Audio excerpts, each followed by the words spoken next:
The fabric I bought showed up in the mail.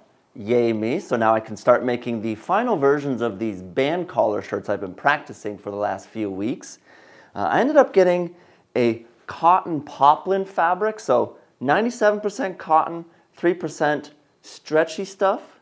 It's perfect because it has just a little bit of give, which is nice for the arms and things. However, it's still really crisp and crunchy, so it'll sit nice. It's nice and lightweight.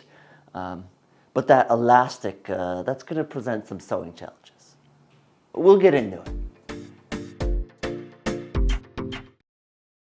I did end up liking the fit of sample number 2, which means I'm adding a 1/4 inch on every side, but also an extra 3/8 of an inch at the top of the shoulders here.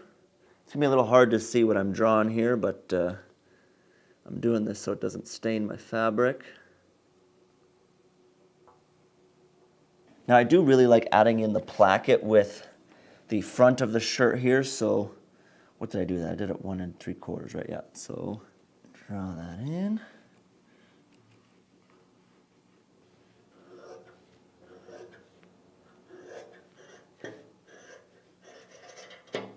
Now I do always make the right side about 2 inches thinner, so that's why I'm duplicating the process rather than just cutting out 2 at once.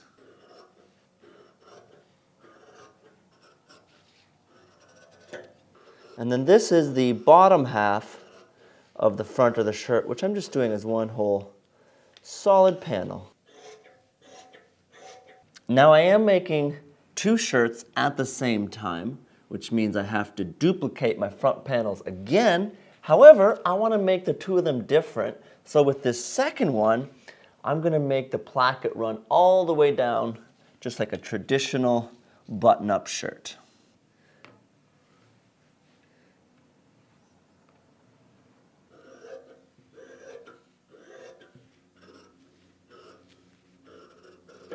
With the back here, I'm doing it just like the sample shirt where I have that single inverted pleat running down here.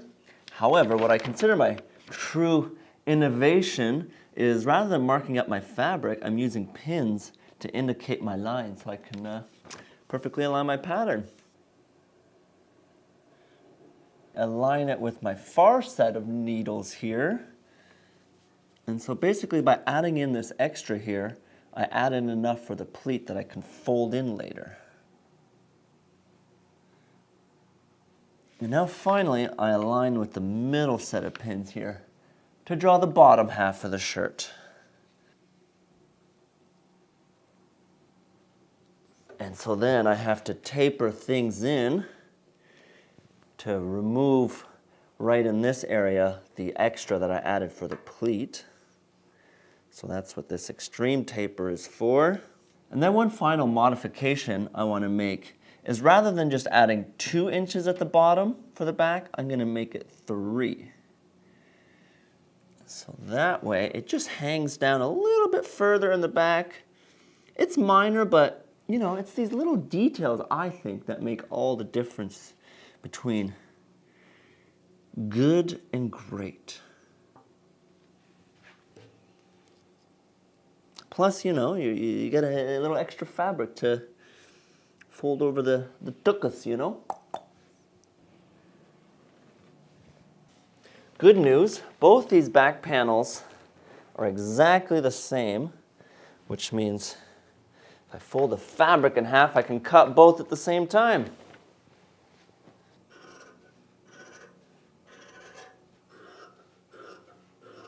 Band collars, band collars, band collars. Ugh! Nothing about band collars lately. I'm so bored. Well, if you come up with an idea, we could share it with the people. Okay. Some interfacing for the various plackets in the front.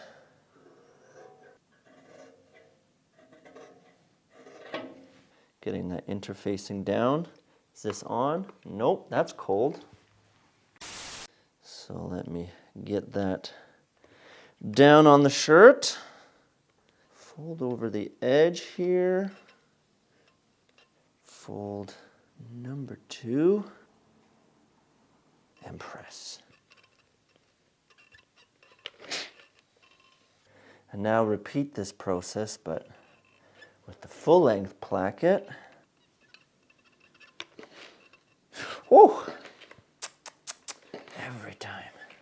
So I realize I forgot to serge the raw edges all the way on the inside here, so let me just real quickly do that.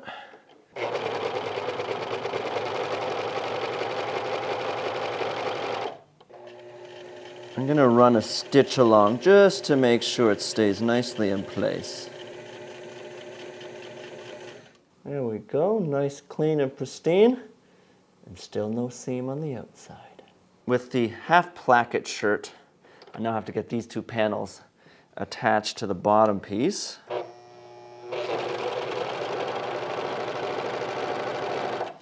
Growing up, we had this expression called Zindiashet ham, and it translates to Sunday shirt. Basically, the idea being that you have your everyday working clothes on the farm, and then on Sundays, you have your fancy ones to go to church with. I think this is one of the reasons why I like a classic white button-up shirt so much. But I find that I'm also, as a result, very precious about them. I don't want to get them dirty by wearing them too much, you know, all the oils and sweats and stuff. So I'm trying to get a little less precious about it so I can enjoy wearing them. I'm not tilling the fields anymore. And I feel good in them, so if that means making a couple extra button-ups every year, I'll make a few extra button-ups. At least that's what I'm telling myself.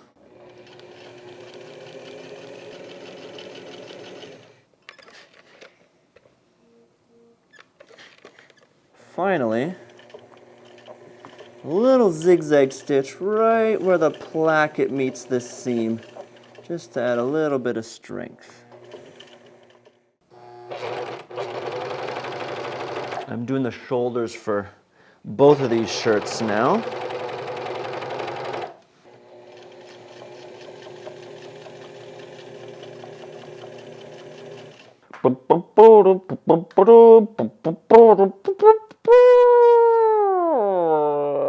I got it. You're doing like a vintagey type shirt. Why don't I do a 1920s silent film? Huh? Ooh, clever. Okay. What's the premise? Okay, yeah, we'll have to figure that out. All right, let me think about it some more.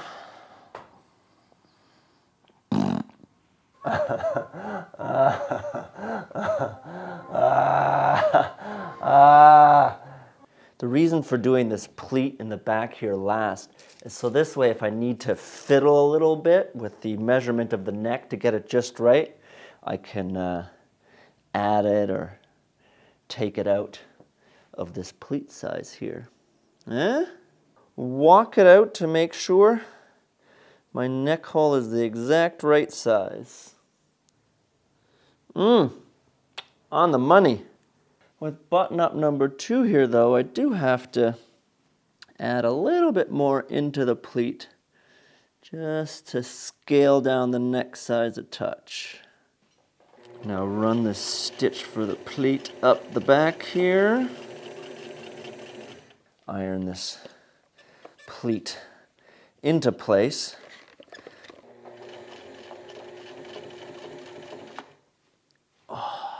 These little details just, when they come out so well, you know.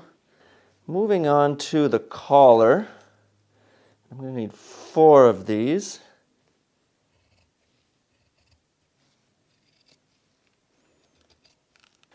All right.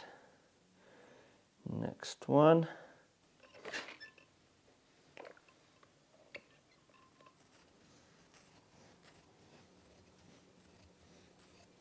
It seems I've left my most difficult challenge for the end of the day, aka the collars. And the reason why is that this fabric stretches in this direction, which just so happens to be like around the neck. And it's good because it can be a bit of forgiveness, but also if I don't do it correctly, things will start to stretch and warp all over the place.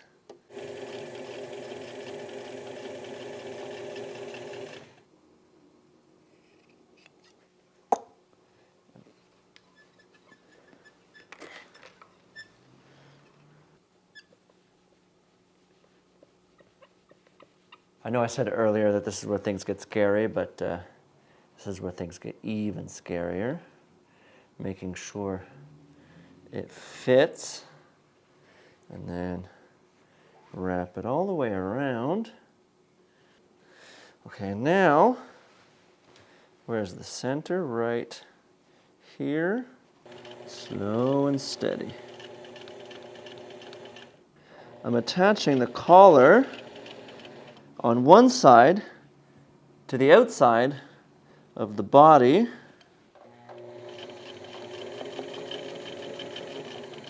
Fold the collar back over, and then I fold everything inwards to match right on that seam.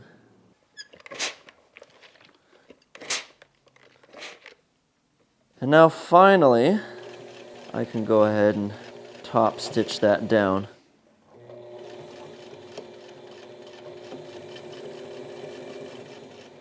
So this is the full placket version, and then the half a placket version. I'm going to finish these babies next week, but to end us out, I believe Entertainment Corn finished his video for us.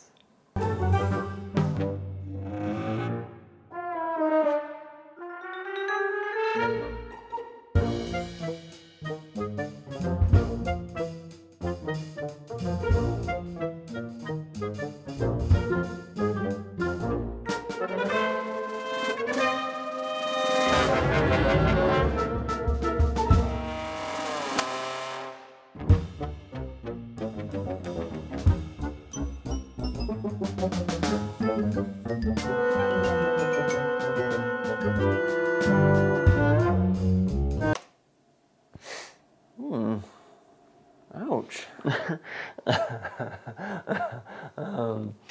I just want to be in your videos more. Still love me, right? Right?